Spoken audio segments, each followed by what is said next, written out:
So, brief background about me, guys. I'm Digvijay Gagneja. I'm Chief Operating Officer at Leverage Edu. We are India's most trusted university admission services company. A little bit about myself. I have personally counseled hundreds of students to find their dream university and course outside India, and apart from that, just a bit on my education background. I've done my MBA from the Indian School of Business, wherein I also had a exchange program at Fuqua School of Business at Duke University. So spent about a couple of terms, a full semester at Duke University. Uh, Prior to that, I've done my engineering from IIT Kharagpur, and I also have another study abroad experience at the State University of New York at Buffalo, wherein I did a research fellowship. I've worked in consulting in McKinsey and Company for about 4 years as an engagement manager. McKinsey and Company is the world's largest management consulting company. So that's a little bit about me. I think one of those questions was around, somebody's asking around how many years of work experience is ideal before applying for an MBA. I'll cover that as well. So I think let me first start by putting down the structure of how I will cover what all different topics I'll cover in today's conversation. So first, again, who's the best suited to do an MBA, right? Why should you consider doing an MBA? Are you at the right point in time right now in terms of work experience or other aspects you should consider? Second, I would cover why US and what are the benefits of US and any other country out there. So do a bit of comparison across different countries. Then I'll touch base upon the different types of schools in the US, the absolute top ranked as well as middle and bottom ranked schools where you can do MBA programs. I'll also touch base upon where GMAT might be mandatory, where not, what are the kind of scores that you would probably need. Post that, I would also sort of cover a little bit of finance. How much does it cost to do an MBA? What is the kind of ROI that you can expect, and how do you consider even financing an MBA program outside in the US? Then we'll cover a little bit around the application process as to how do you apply and get an admit to one of these universities in the US for an MBA program. And lastly, we would cover a bit around how your journey looks like from doing an MBA to getting a visa and probably settling down in the US for the longer term. So yeah, those are the topics. Happy to take any other further questions as well. Uh, India Chai says that my video is frozen. Can anybody else also probably write in if you feel my MBA is my video is frozen? All right, I'm just gonna carry on, and hopefully you guys can hear me.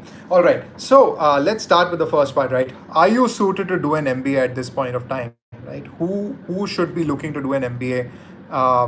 So ideally, someone who's got say about 3 years of work experience or more under their belt and is probably looking for an MBA. Thanks, Vansh. So is someone who's looking for an MBA to change their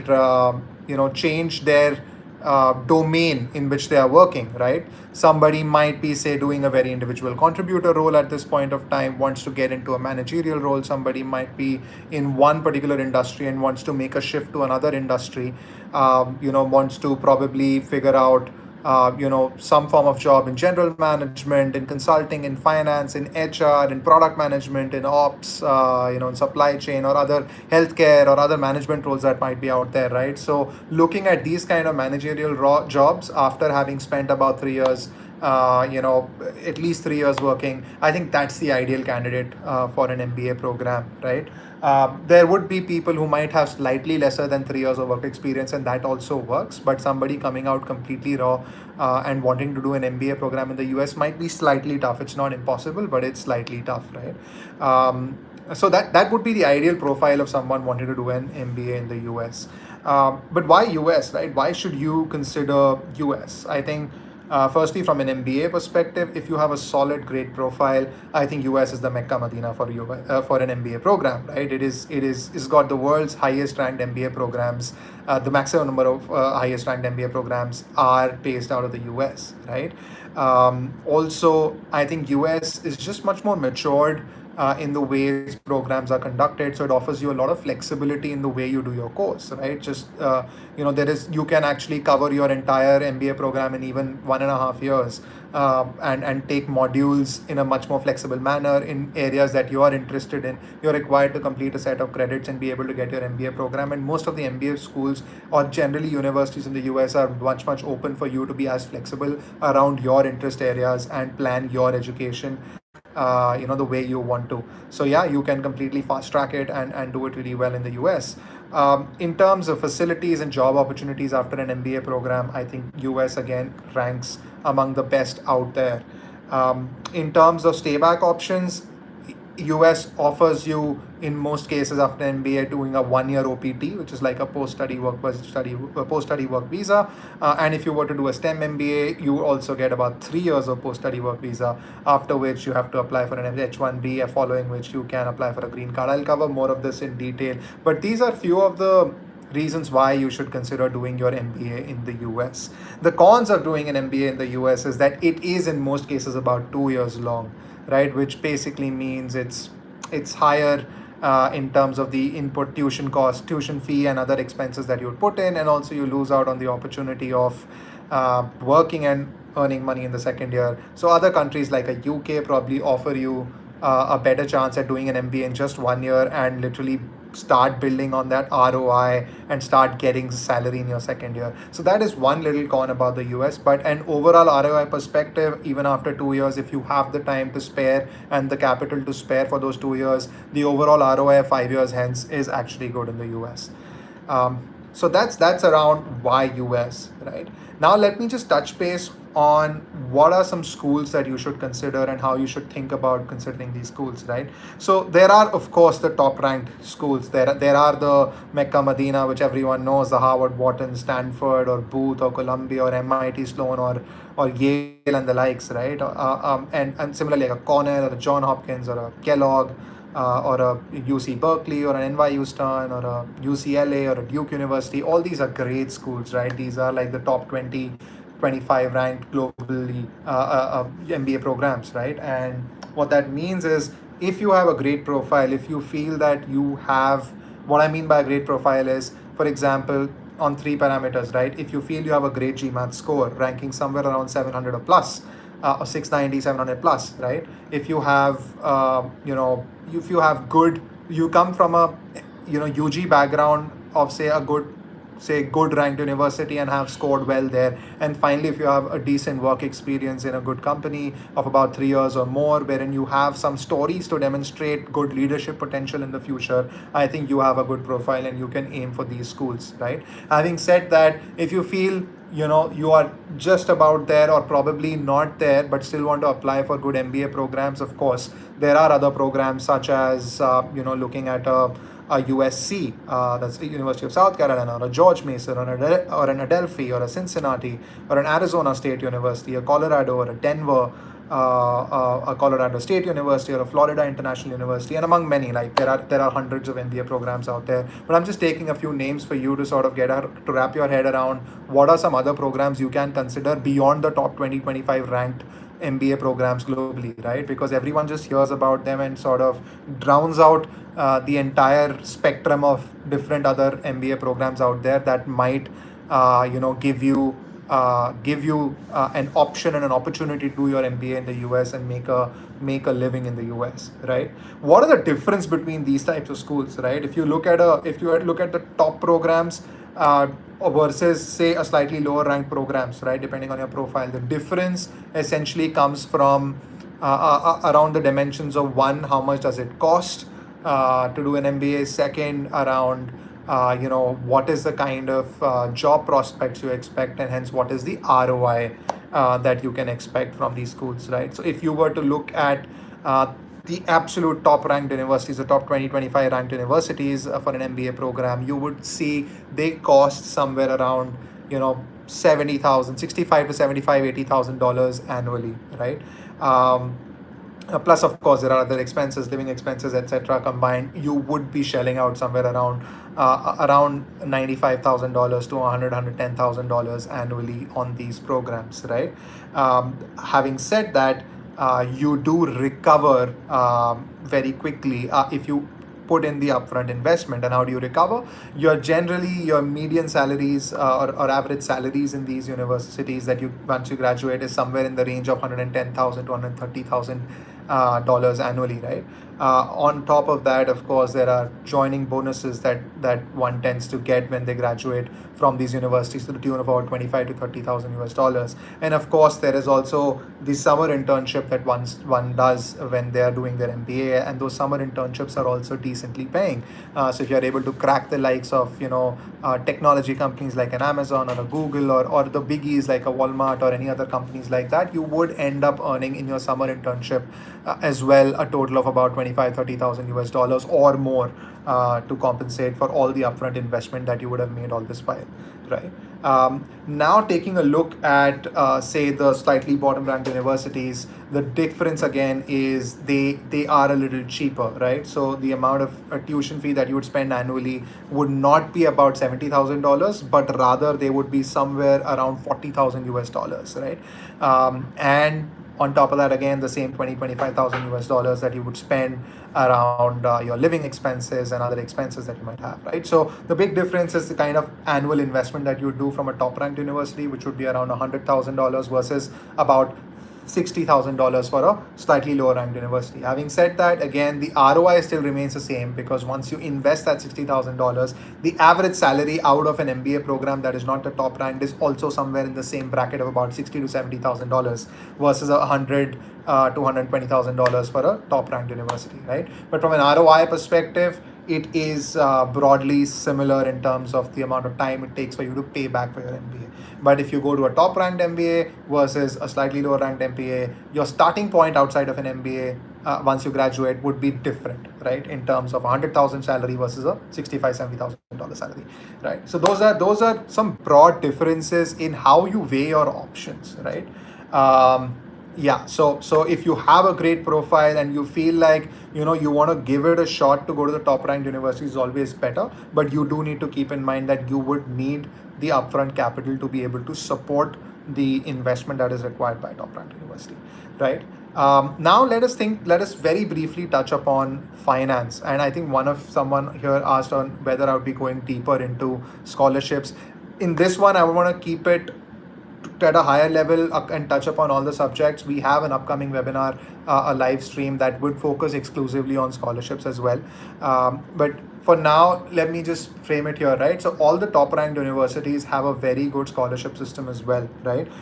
So either the scholarships are given by the universities, or they are also given by some third-party foundations and institutions as well, right? Apart from that, you of course have the option of getting loans, so those are your options, right, to be able to finance an MBA program. So it's either a student loan or it's a scholarship that is given by the university or by any other entity out there.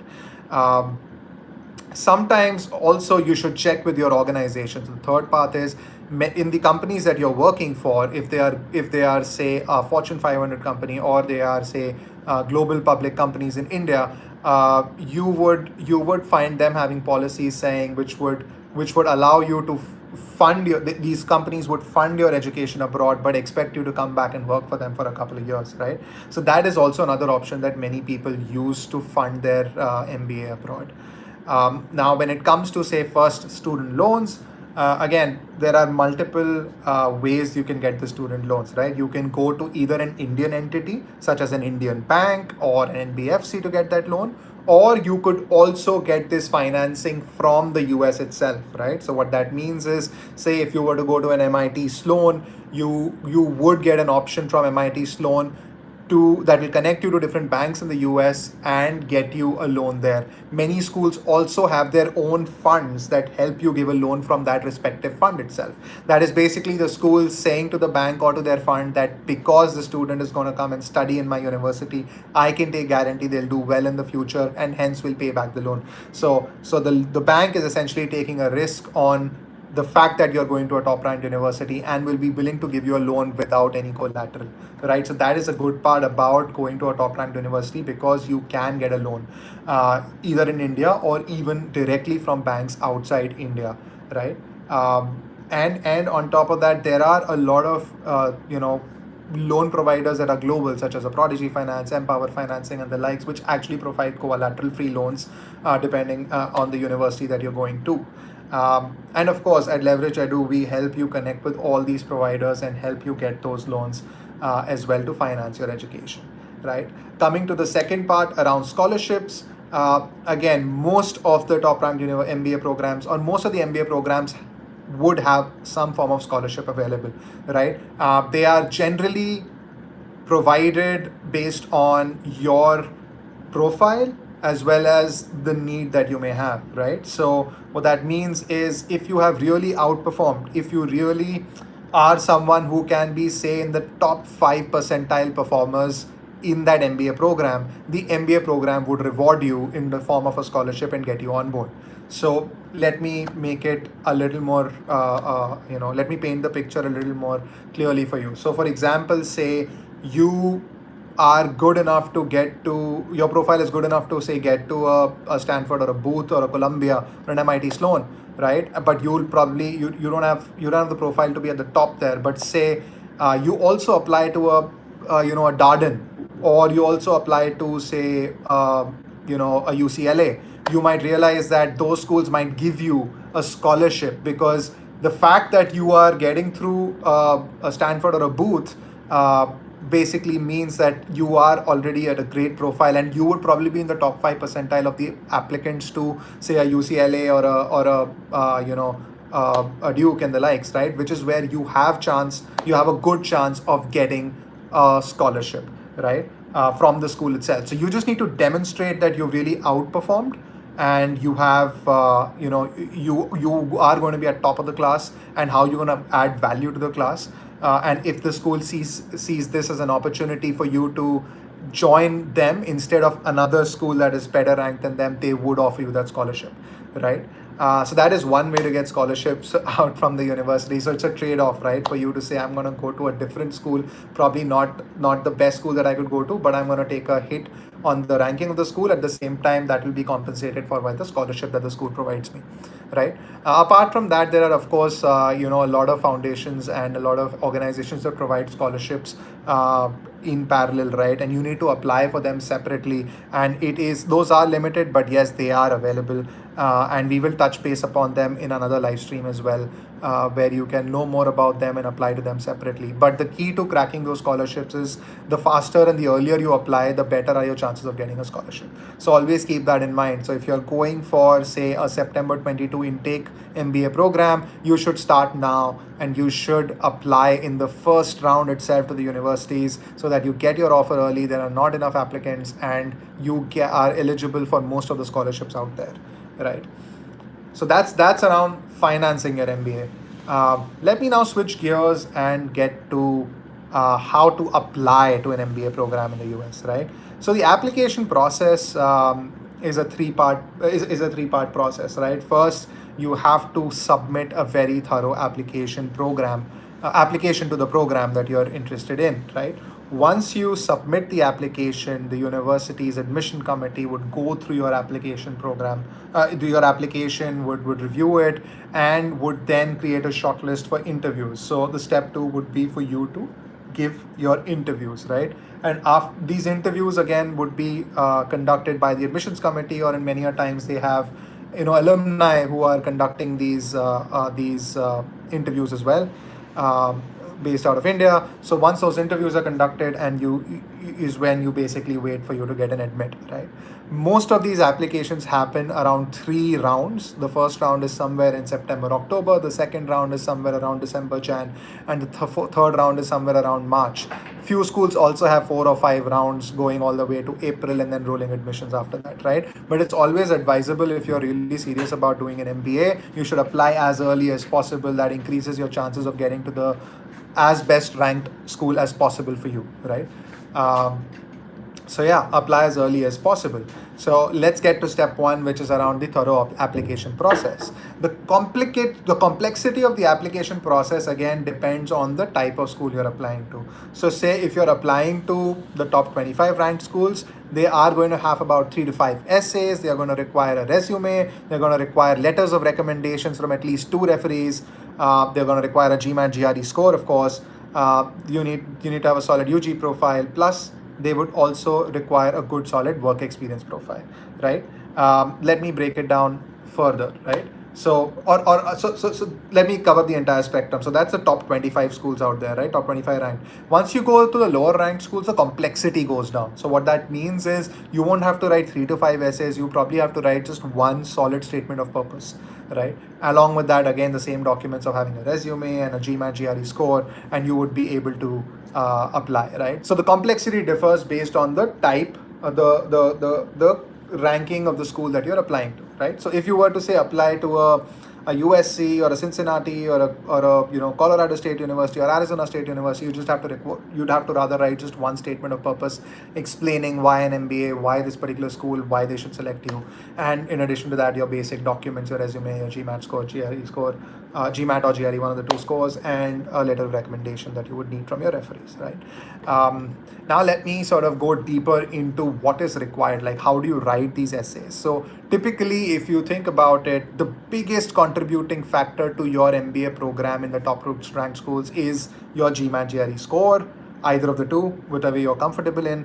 And secondly, it's the essays that you write. Thirdly, then it's your UG background plus your work experience background, right? Your essays are going to cover a little bit of the UG background as well as the work experience background. So essays become really, really important. How do you write these essays, right? So the very important thing here about writing these essays is generally they are structured as where was I? So I was saying the big mistake that people generally do is not really reading the question properly and answering it exactly what it's asking, right? So these questions would be around, saying, tell us about,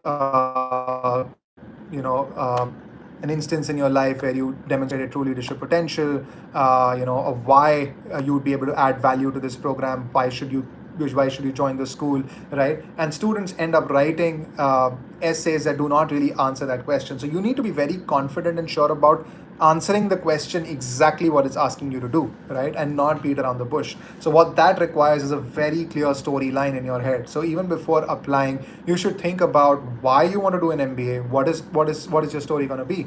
Why do you want to do an MBA? How will it add value to you? How will you add value to the class? Because the MBA program is essentially asking you as to why they should select you, because they are looking to add diversity, right? So what's important here is in their class, if you say about 400 people in a class of MBA, they want to ensure they have enough diversity of people from all across the different countries around the globe, all across different domains. So you need to really be able to understand how you bring value to the class when you join that particular school.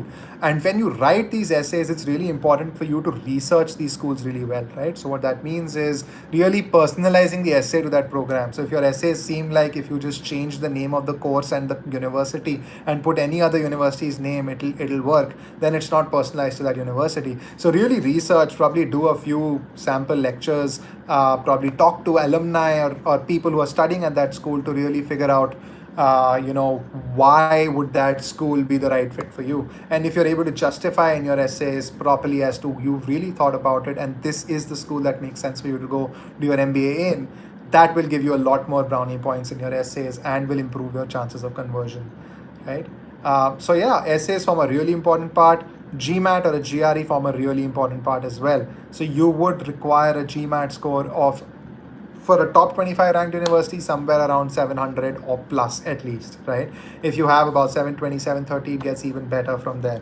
But around 700, even 690, 680 works. It depends on how you are able to compensate your GMAT score with your story. So It's not the end of the world if you have not been able to say score a 700, even if you're at a 680, 670. But if you have a killer story, right? If you have a story that compensates for that GMAT, that story exhibits true leadership potential. It exhibits, something that is truly the top 1 percentile of anyone who will be applying there, right? Maybe say you're a national level sports player, or maybe you've done something extraordinary that really brings out your profile than any other of the other applicants out there. That is going to give you an edge. And so don't fret too much about GMAT or a GRE score. If you're not able to get there, then focus on the other parts of the application, right? Lastly, if you are someone who's not able to score, and it's okay if you're not able to score well in a GMAT, you can still go ahead and apply for an MBA program in the US. What that means though is you cannot directly get into the MBA program. You will have to figure out a pathways program. What a pathways program means is essentially you would have to do a few credits before you are actually starting your MBA. And in that credits, you would have to probably demonstrate to the university that you have all the necessary skills required for you to do an MBA and be successful in that, right? So it sort of becomes a conditional admit. You basically do your pathways program at the university, and once that program is completed and you've passed that program with the minimum GPA required, you can then transition on to doing your MBA program for the 2 years, right? A few universities that do offer these pathway programs, for example, are a George Mason University or an Adelphi University or a USC, and the likes, right? So a lot of these universities would provide you that pathways option. So not able to score well in a GMAT, that is not the end of the world. A few of these pathways programs also prepare you for a GMAT. So what they do is that for the course of the 1 year, you would be required to do a few credits. On top of that, they would also require you they would also have course modules built on you being able to give the GMAT at the end of it. And once you give the GMAT or the GRE, and you get a minimum score, you then transition on to do an MBA, right? So either options are possible, right? Step 2, once you have gotten gotten shortlisted from your application to the interview process, what happens then? Now these interviews are most likely conducted by the admission committee members. For a few schools, what happens is, say if you're in India, you would find a lot of the alumni of these schools in India who would be probably taking these interviews with you as well, right? So every school has their different philosophy, but yeah, those are the 2 kinds of interviews that you would find yourselves in.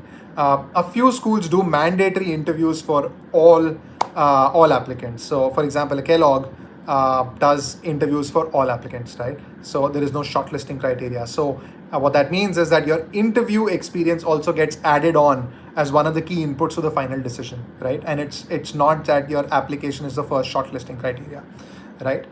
In these interviews, again, once you're there, it's important to really come across as someone who's really thought through on why they want to do an MBA and how they will add value to the program. And what you'll be grilled on these interviews is how genuine were your essays. So any instances you've written in your essay, any things that you've written in your essay about why you want to do an MBA, why in that particular school, all those things would probably come called back into question, and you would be sort of judged on the consistency and whether you've really genuinely thought through, or maybe you've just taken help and written something that still doesn't make sense. So they would be judging you on whether you are right fit for that school, for that class, and will be able to add value to the program, right?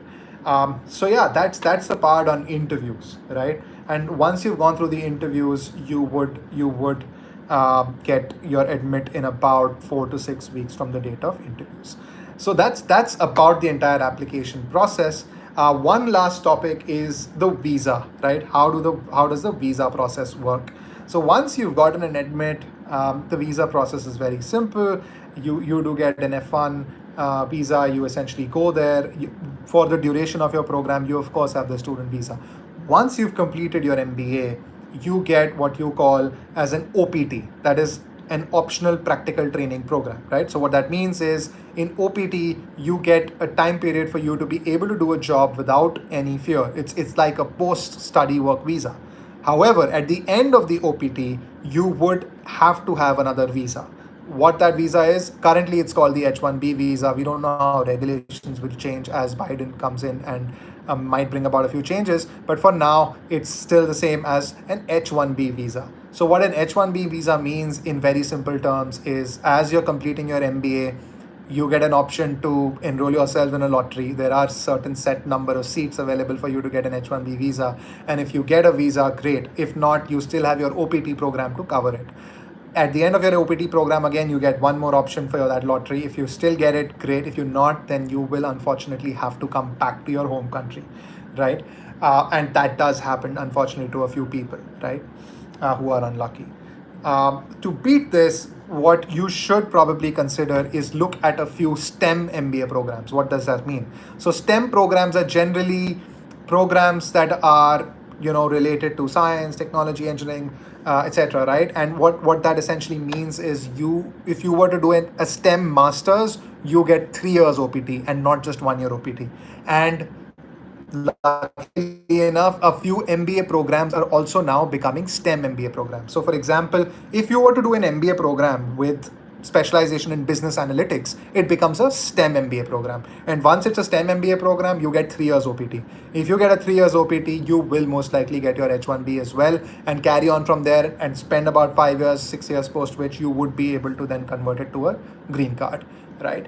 So those are some pros and cons of probably doing a STEM MBA versus a regular MBA, right? Your chances of getting an H1B become much higher if you're doing a STEM MBA program.